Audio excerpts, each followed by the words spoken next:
Por favor, abra sua Bíblia no Evangelho de Marcos.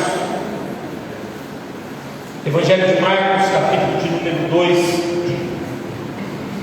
Nós vamos fazer uma breve leitura de Marcos, capítulo 2, do versículo 1 ao versículo 12.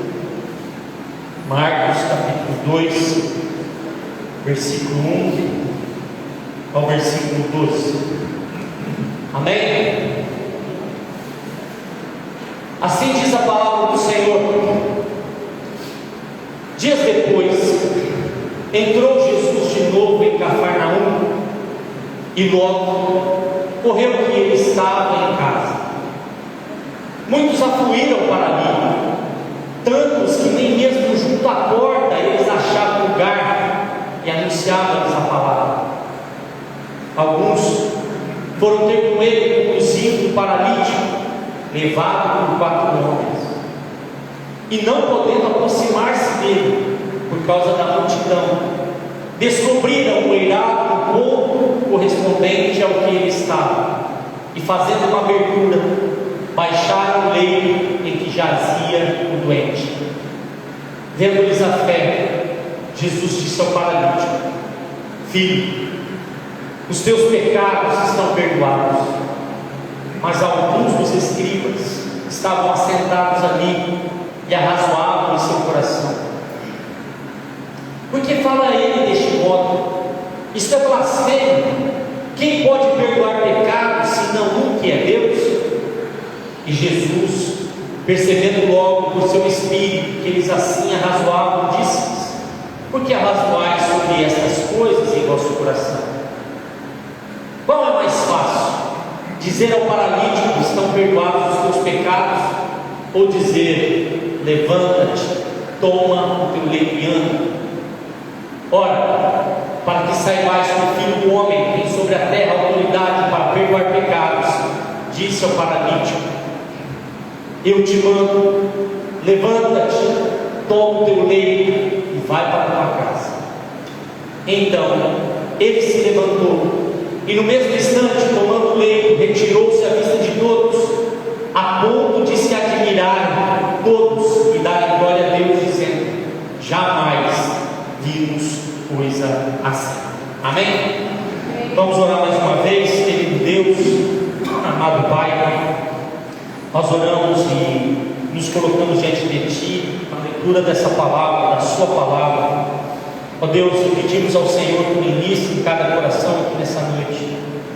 Ó Deus, que o Senhor possa falar conosco aquilo que precisamos ouvir, que o Espírito de Deus age de forma sobrenatural no nosso meio, e que o nosso coração seja uma boa terra, pronta para receber a Sua palavra. Nós Te louvamos essa noite e pedimos ao Senhor que o Senhor haja no nosso meio. O Senhor tem liberdade para trabalhar na Sua igreja, para trabalhar em cada coração. Nós nada somos, mas temos um Deus que é poderoso para mudar toda e qualquer situação. Nós Te louvamos essa noite, Senhor. Fala conosco, em nome de Jesus. Amém e amém. O título do sermão dessa noite é O Amor Abençoador. O amor abençoador. E o amor abençoador quer nos falar de 2 palavras: a palavra amor e a palavra bênção. Não existe nenhum ser humano na face da terra que não ama essas 2 palavras. Todos amam ser amados e amam ser abençoados. É interessante que a bênção, ela anda junta com o amor. Onde não há amor, não há bênção. Por isso o amor abençoador de Deus quer alcançar os homens, para que eles alcancem outros. Deus derrama sobre você o amor dele, a bênção dele, para que você seja um instrumento para abençoar o outro. Uma casa abençoada, uma casa cheia do amor de Deus, é uma casa que constantemente é usada como ferramenta do Senhor para abençoar outras vidas. O amor e a bênção são coisas necessárias para a vida do ser humano.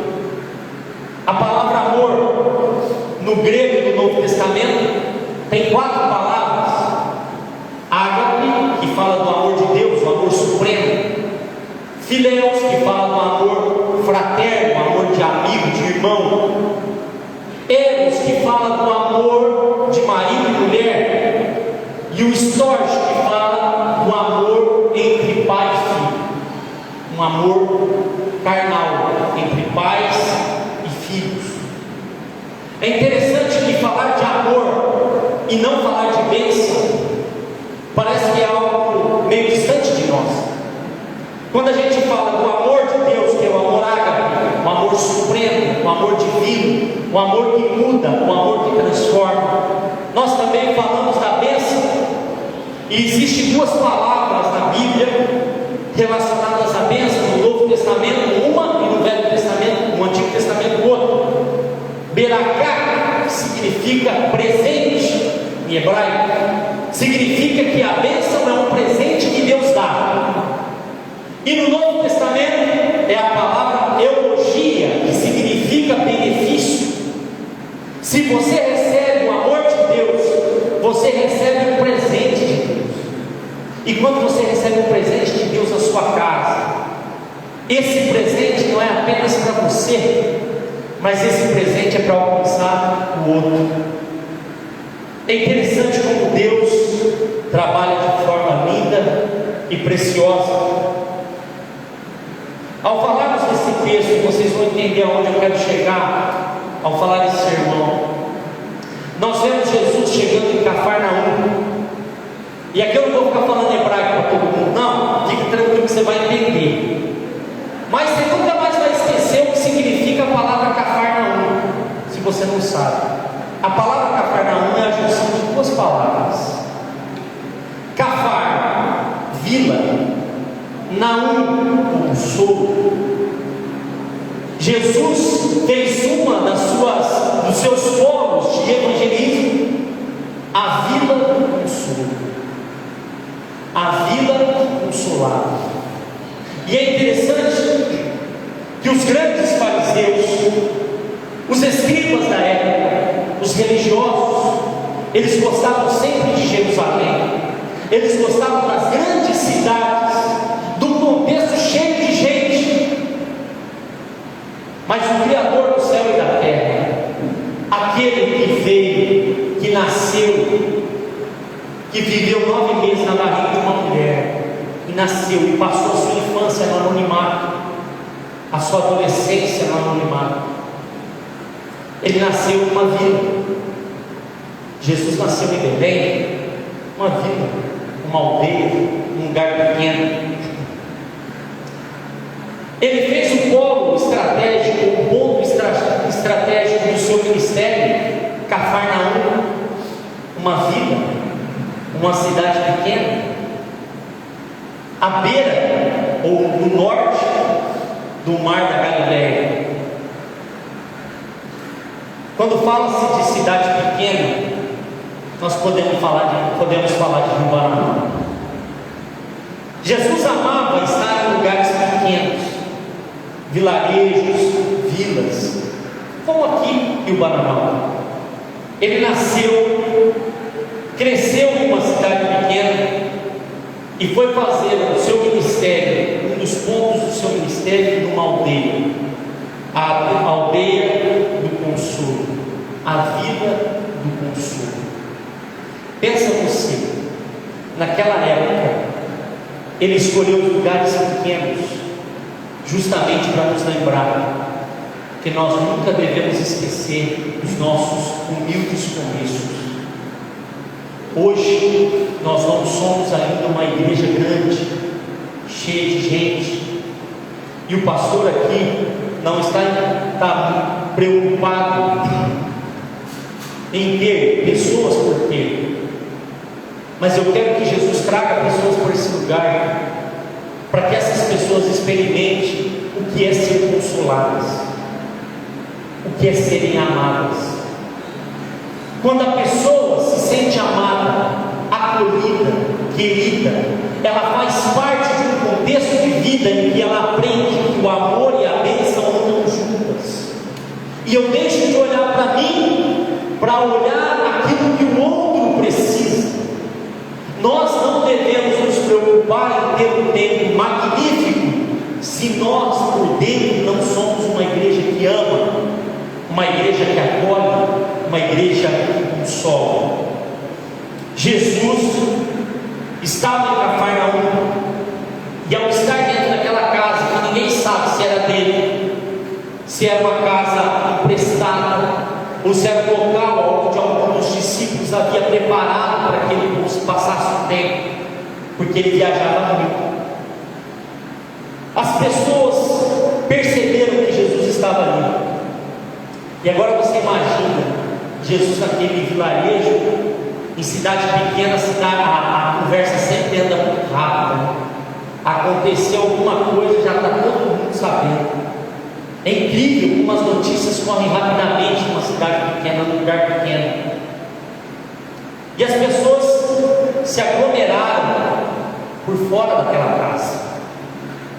A Bíblia diz que ao saberem que Jesus estava ali, eles se ajuntaram, e eram tantos fariseus, escribas, enfermos, homens e mulheres de várias idades, e até mesmo crianças, todos naquela casa, simples casa, todos eles esperando ter um encontro com Jesus. Naquele lugar, pessoas que iam atrás daquele tempo, pessoas que iam atrás de Jesus, não iam atrás apenas de alguém que as curasse, mas elas iam atrás daquele que podia transformar a vida delas. Elas queriam aquele homem porque ele era diferente, ele amava os pecadores, ele ia atrás deles para salvá-los. Elas queriam ouvi-lo, elas queriam tocá-lo, elas queriam ser curadas por ele. Quando nós temos um encontro com Jesus, tudo na nossa vida muda. Ao encontrar-se com Jesus, a nossa vida é outra, as nossas experiências são outras, o vazio que nós temos sai, e nós somos preenchidos por um amor que nós não entendemos, porque nós não merecíamos esse amor, mas Jesus nos dá como um presente.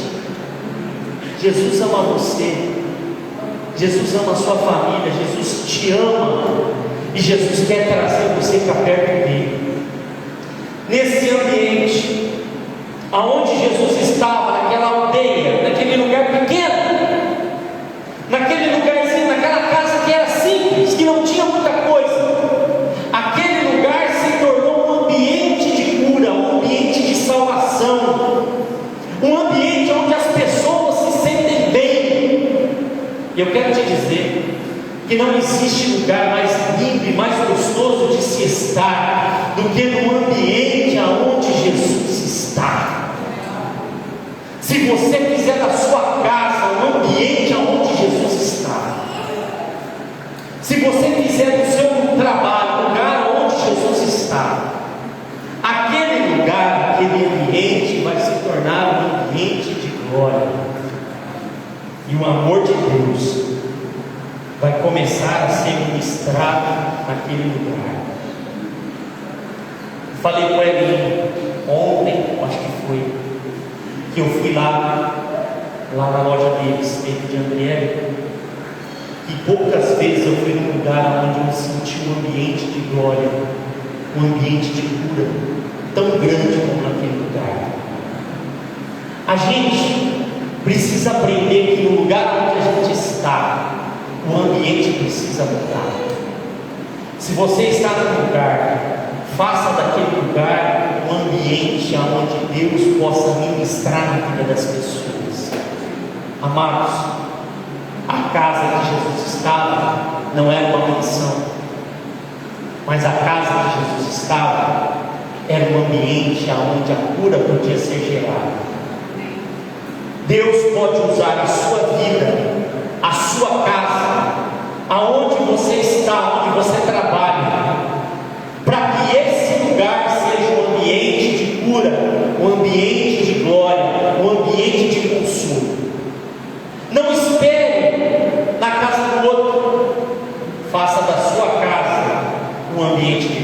Quem está entendendo, diga amém. É interessante que o amor abençoador, ele encontra um lugar onde há um ambiente, e as pessoas vão para lá, elas vão procurar, elas vão querer a presença de Deus, elas vão querer a cura. E é interessante que ao chegar ali naquele lugar, estava todo lotado, cheio de gente. Chega ali um paralítico carregado por 4 homens. A Bíblia diz em Marcos 2, 3 e 4 que vieram ter com ele, conduzindo um paralítico, trazido por 4 homens, e não podendo aproximar-se dele por causa da multidão, descobriram o telhado onde estava,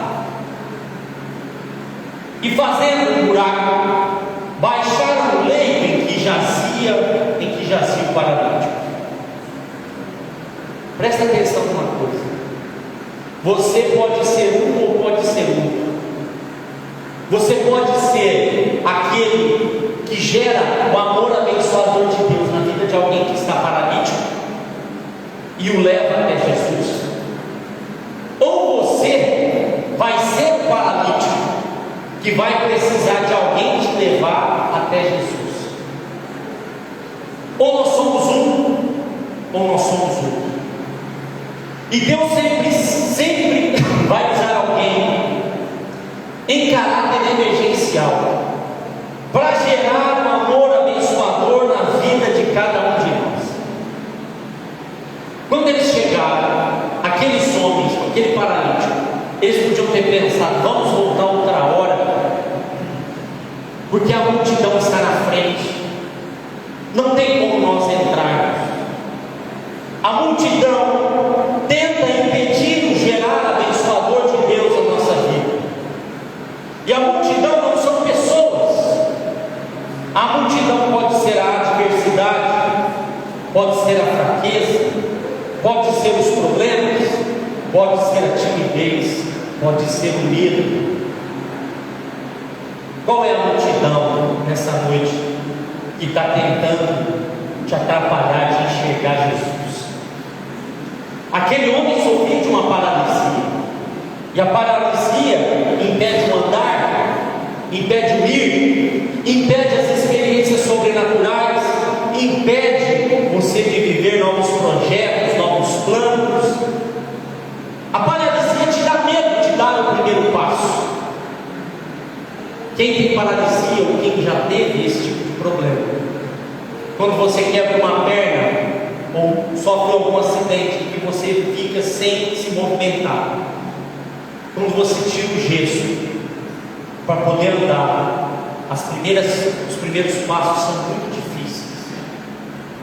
A paralisia tenta sempre nos paralisar e não nos deixar caminhar para um novo tempo.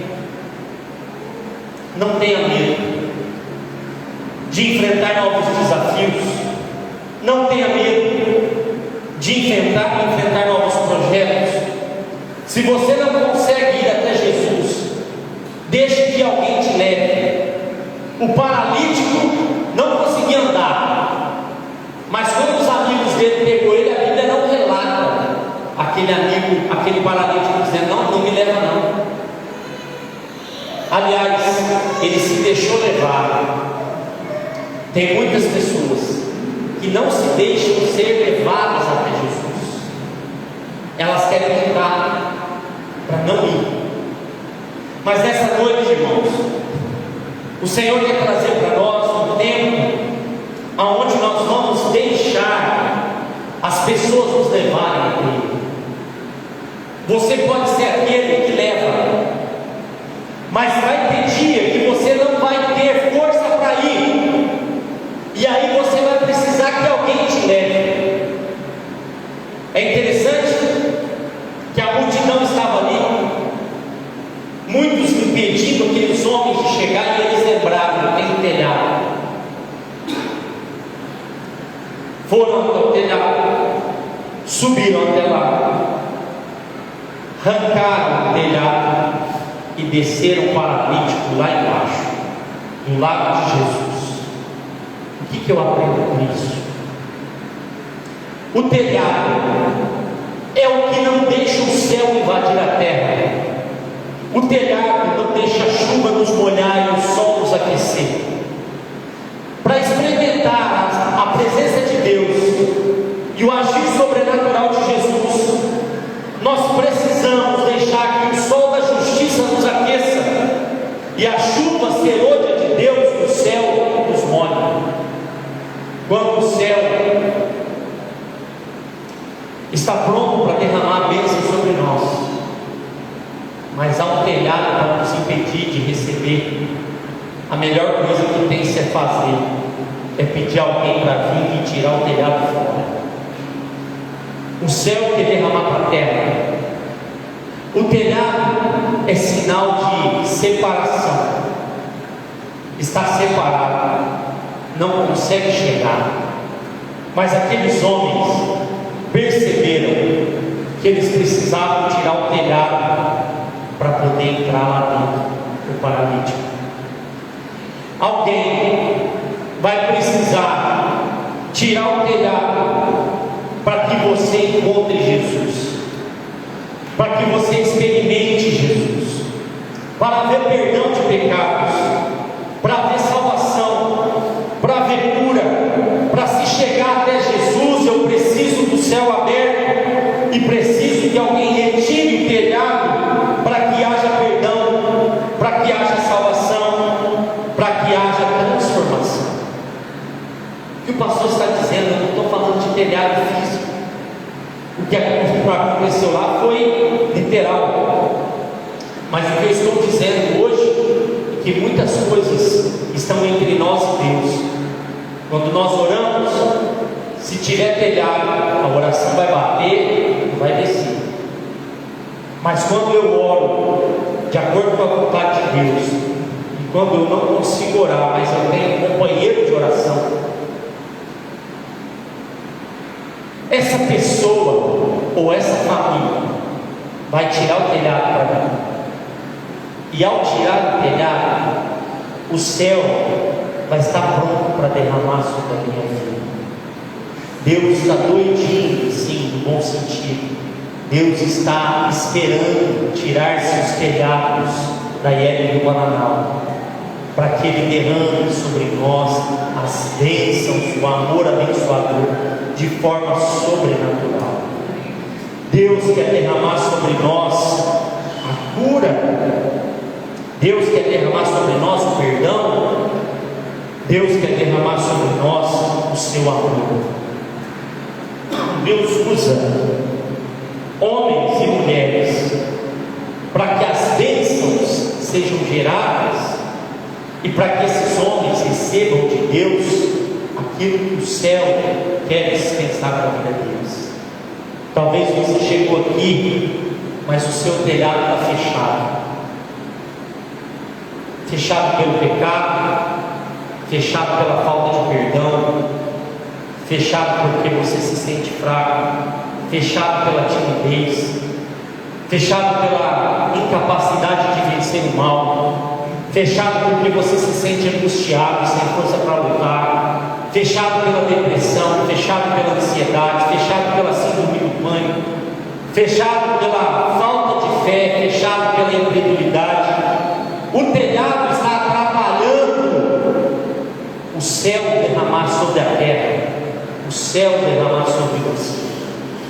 Nessa noite, que o seu telhado seja repreendido, que todo o telhado que esteja atrapalhando você de ter um encontro com Jesus seja retirado.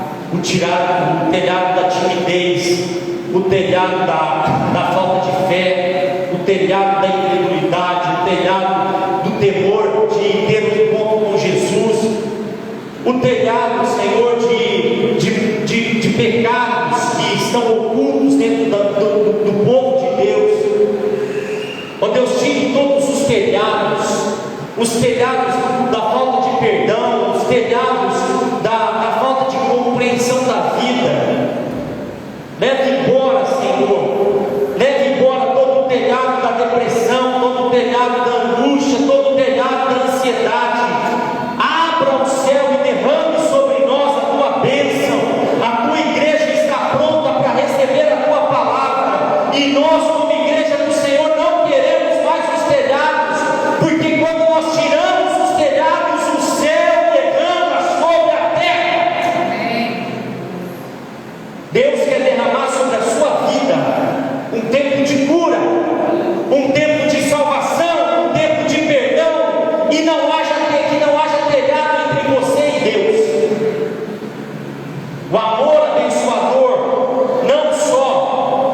gera bênção e amor em si, mas ele gera perdão.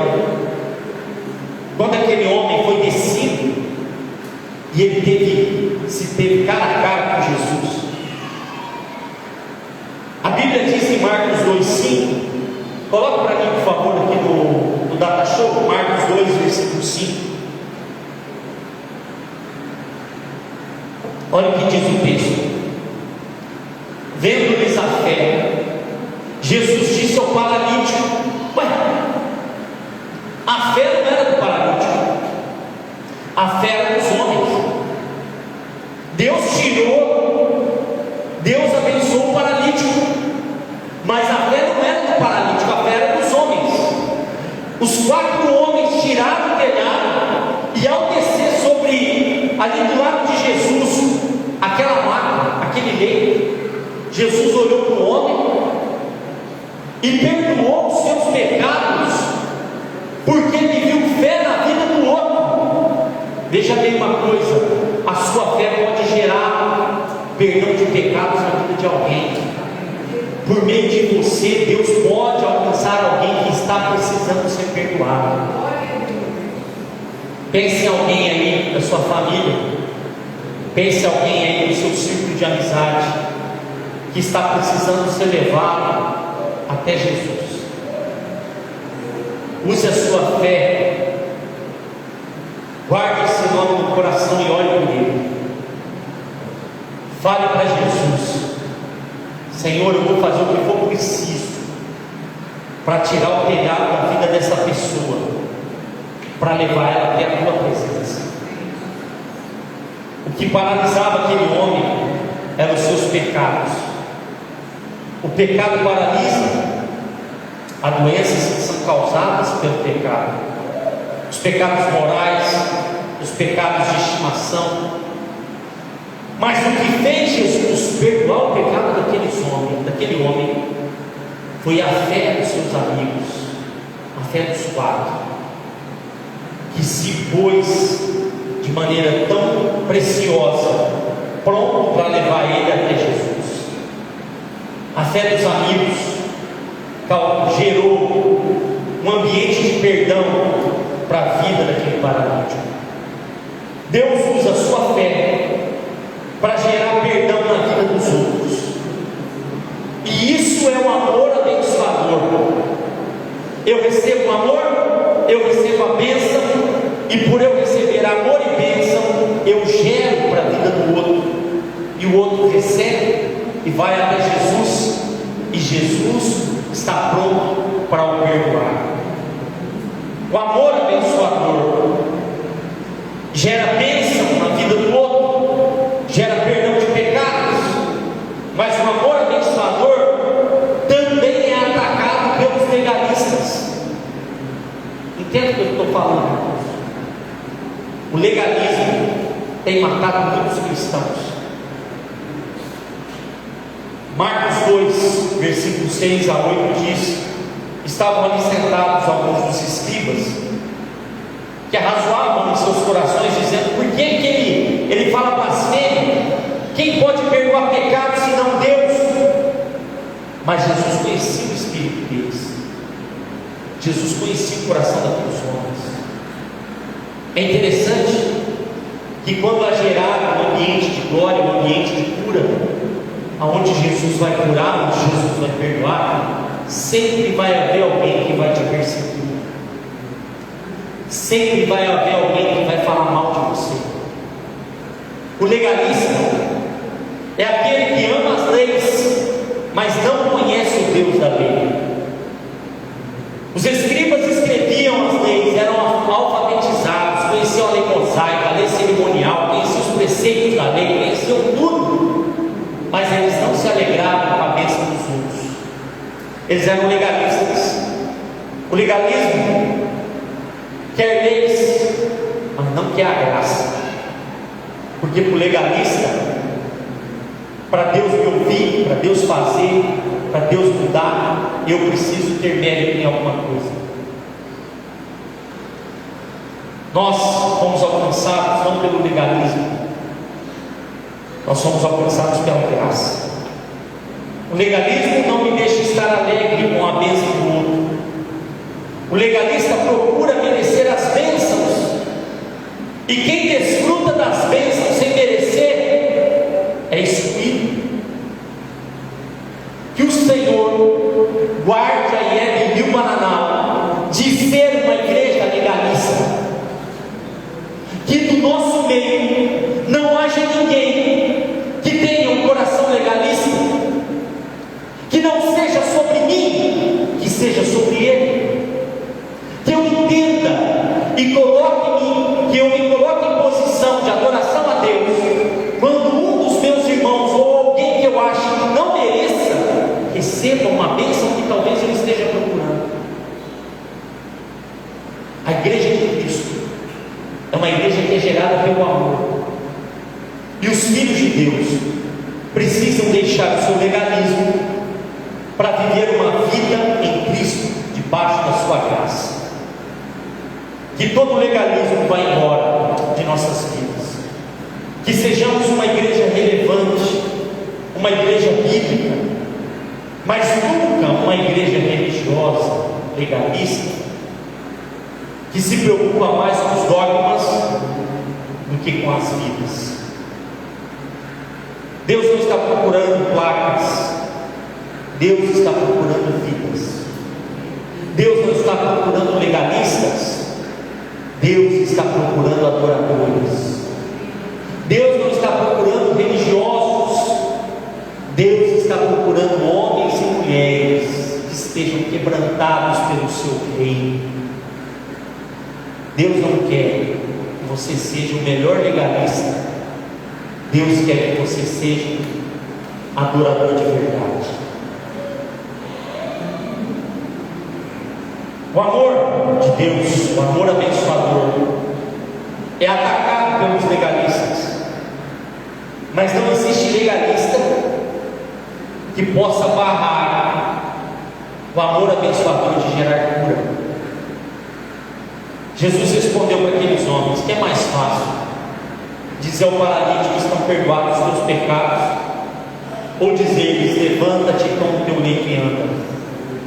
Ora, para que saibais que o Filho do Homem tem na terra poder para perdoar pecados, disse ao paralítico: a ti te digo, levanta-te, toma o teu leito e vá para a tua casa. Jesus nessa noite quer fazer com que você se levante da paralisia espiritual, de não ter contato íntimo com Ele. Jesus quer gerar no seu coração um ambiente de adoração, para que você seja alguém que seja curado. Jesus quer levantar você, quer levantar a sua vida, quer mudar a sua história. Jesus não quer apenas entrar por alguns minutos, mas Jesus quer fazer parte da sua vida. Jesus quer chorar com você, Jesus quer se alegrar com você, Jesus quer que você se sinta amado. Talvez você aqui nessa noite nunca se sentiu amado, mas Jesus ama você e quer te fazer se sentir amado. Jesus deu uma ordem: se levanta, toma o teu leito. O que Jesus disse para aquele homem foi: pode levantar, você está curado, mas leve o leito embora, você se lembrar o dia que você foi curado. Toma o teu leito. É como se Jesus dissesse para ele: toda vez que você olhar para esse leito, você vai lembrar quem você era, e você vai lembrar que eu curei a sua vida. Levanta-te, toma o teu leito. E aí Jesus falou algo muito difícil para aquele homem: vai para a tua casa. Se existe um lugar difícil de expressar o Deus da bênção, é dentro das casas. Jesus disse: levanta, pode levantar, você está curado aí. Pega seu leito para não esquecer quem fez aquilo que fez por você. Mas agora você vai viver o amor abençoador dentro da sua casa. Vocês entenderam o que o pastor está dizendo? Primeiro, você vai levar alguém a Jesus. Mas depois de curado, depois que o céu se abre e o telhado é tirado, e aquela pessoa vai ser colocada diante de Jesus, ao experimentar a presença de Jesus, essa pessoa sai do seu leito e vai para a sua casa, porque tem mais paralítico para ser alcançado. Jesus não nos cura, Jesus não nos abençoa, Jesus não nos salva para nós ficarmos parados. Nós, como cristãos aqui em Ribanaguá, nós precisamos alcançar as pessoas, nós precisamos amá-las. Então amanhã, na hora que você sair para ir trabalhar, na hora que você começar a andar e você começar a se encontrar com pessoas que você conhece, você olha para ela e pensa: o que será a paralisia que talvez esteja parando ele? Para muitos, a paralisia está dentro de casa. E quem é que levou a paralisia para lá? São os mesmos que estão chamando pessoas para ir para a igreja.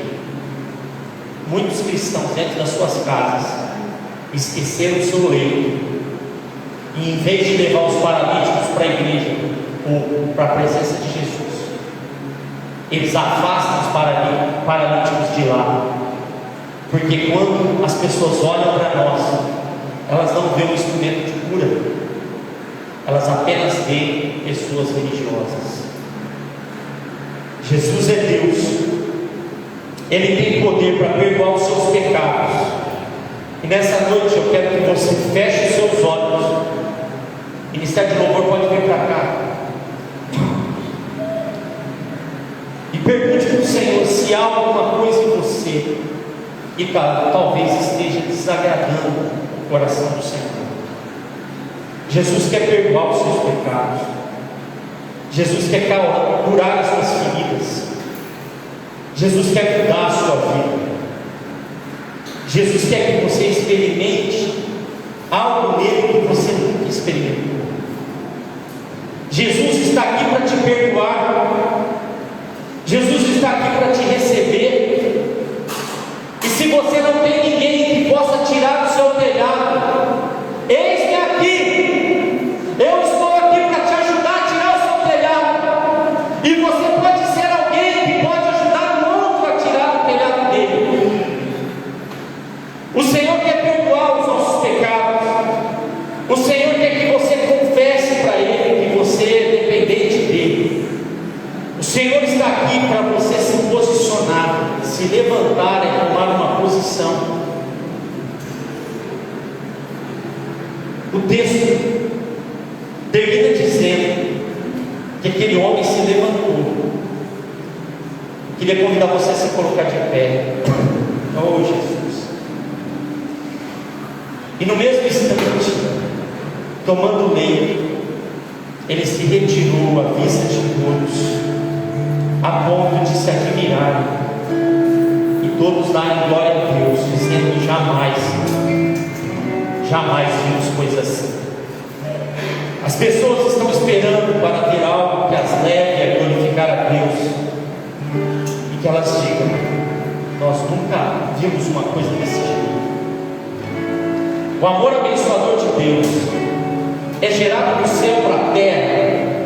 Você pode ser aquele que pode ser um agente do Senhor para levar outros para desfrutar desse amor, mas também você pode ser o que precisa ser levado diante de Deus para ser curado e perdoado. Eu estou aqui para te falar que você pode ser um instrumento, que nessa noite toda paralisia espiritual, toda paralisia da nossa vida seja tirada, que o poder do nome de Jesus gere